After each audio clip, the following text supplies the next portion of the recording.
सभे मगहिया भाई बहन के भुलेटन काका के राम राम आथिन मगहिया खबर में सुनथिन देश दुनिया के खबर। आज विजयादशमी है। जगह जगह जरावल जाए रावण के पुतला, माने असत्य पर सत्य के विजय दिखावल जाए।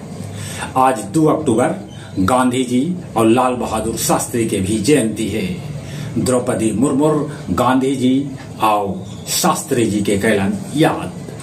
आरएसएस के 100 साल पूरा होवे पर मोहन भागवत कहलन कि सशक्त और एकजुट हिंदू समाज देश के सुरक्षा और अखंडता के गारंटी दे सका है। बद्रीनाथ धाम के कपाट 25 नवंबर के बंद हो जाए।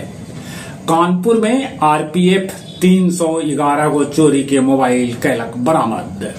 आगरा में प्रतिमा विसर्जन के दौरान 5 आदमी के डूबे से हो गए मौत। बनारस घराना के पंडित छन्नूलाल मिश्र के हो गए निधन। ट्रम्प जिनपिंग से कर सका है मुलाकात। गाजा जाइत नाव के इजराइल बीच समुद्र में रोक लेलक। नेपाल में ई बच्चर 2 वर्षीय आर्य तारा शाक्या जीवित देवी बनलन। पीओके में है प्रदर्शन जारी।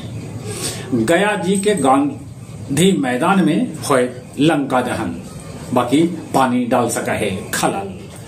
वजीरगंज में प्रबोधन पर्व के तहत गांधी जयंती मनावल गई। गया जी में दशहरा पर्व में पानी बरसे से देखताहर के दिल टूटल। आओ अब कुछ खेल के समाचार। वेस्ट इंडीज के साथ पहल का टेस्ट मैच में वेस्ट इंडीज बनलक 162 रन। भारत ऑस्ट्रेलिया के पहल का एक दिवसीय मैच में 171 रन के बढ़कर अंतर से हरा दिलक। 225 भारोत्तोलन चैंपियन के कमान मीराबाई चानू संभारतन। चलिए एक बार फिर से अपने सभी के भुलेटन काका के राम राम।